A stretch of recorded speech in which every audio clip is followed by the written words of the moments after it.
Kapitulli 13. Ishte para festës së Pashkës. Jezui e dinte se kishte ardhur ora të shkonte nga kjo botë tek Ati. Ai kishte dashur të vetët që ishin në botë dhe i kishte dashur deri në fund. Gjatë darkës, djalli kishte futur tashmë tradhtin në zemrën e Judës së Simon Iskariotit. Jezui e dinte se Ati i kishte dhënë gjithçka në dorë dhe se nga Perëndia kishte dalë e te Perëndia po kthehej. Atëherë u ngrit nga darka, hoqi mantelin, mori një peshqir dhe e lidhi në brez. Pastaj hodhi ujin në një enë dhe filloi t'u lante këmbët dishepujve e t'u afshinte me peshqirin që kishte lidhur në brez.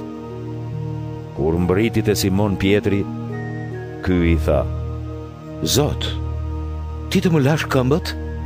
Jezui ju përgjigj: Tani ti nuk e kupton këtë që po bëj, por do ta kuptosh më vonë. Pietri i tha: Nuk do të mi lash kur këmbët. Jezui u përgjigj: Po nuk ti lava, nuk ke pjesë me mua. Simon Pietri i tha: Zot, jo vetëm këmbët, por edhe duart edhe kokën. Jezui i tha: Kush është i larë është krejt i pastër, dhe nuk ka nevojë të lajë veçse këmbët. Ju jeni të pastër, por jo të gjithë. Jezui e dinte kush do ta tradhtonte, prandaj tha: Ju nuk jeni të gjithë të pastër. Pasi u lau këmbët, Jezui veshi rrobat, u ul përsëri e u tha: E kuptoni këtë që ju bëra? Ju më quani mësues dhe Zot, dhe mirë thoni, sepse jam. Nëse unë pra Zoti dhe mësuesi ju lava këmbët, edhe ju duhet t'ja lani këmbët njëri tjetrit. Ju dha shembullin që të bëni si që bëra unë. Me të vërtet po ju them se asnjë shërbëtor nuk është më i madh se i Zoti, dhe asnjë i dërguar nuk është më i madh se ai që e ka dërguar. Nëse i keni kuptuar këto gjëra dhe nëse i zbatoni, do të jeni të lumë. Nuk po flas për të gjithë ju. Unë i njoh ata që kam zgjedhur, por duhet të përmbushet kjo pjesë e shkrimit të shenjtë. Ai që ha bukë me mua ka ngritur thembrën kundër meje. Po ju them që tani, përpara se të ndodhë, që kur të ketë ndodhur të besoni se unë jam. Me të vërtet po ju them, se kush pranon atë që do të dërgoj unë, më pranon mua, dhe kush më pranon mua, pranon atë që më dërgoi.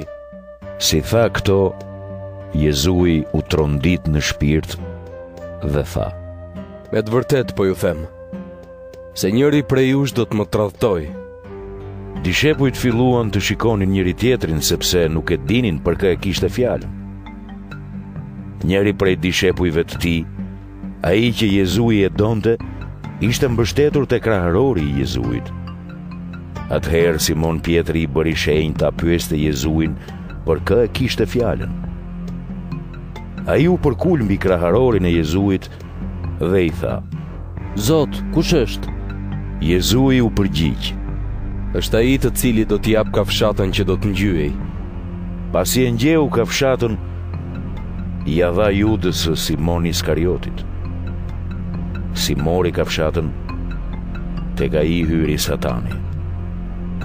Atëherë Jezui i tha: Ç'ke për të bërë? Bëje shpejt. Asnjë nga ata që ishin ulur nuk e kuptoi përse i tha ashtu. Disa nga ata, meqense Juda mbante qesen e parave, kujtuan se Jezui i kishte thënë të shkonte e të blinte ç'nevojitej për festën, apo ndonjë gjë për t'u dhënë të varfërve. Juda mori kafshatën dhe doli menjëherë jashtë. Ishte natë.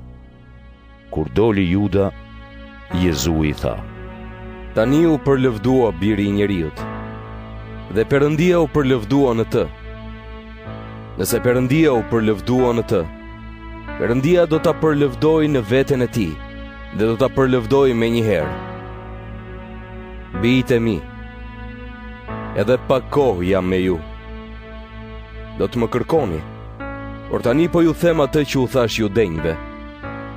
Atje ku po shkoj unë, ju nuk mund të vini, po ju jap një urdhërim të ri. Duajeni njëri tjetrin sikur se ju kam dashur unë.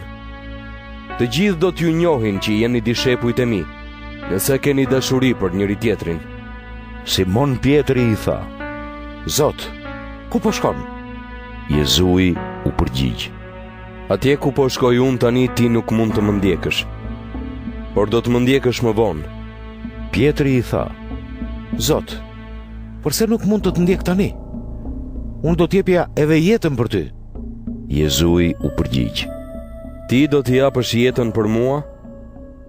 Me të vërtet po të them, se gjeli nuk do të këndoj para se të më mohosh 3 herë.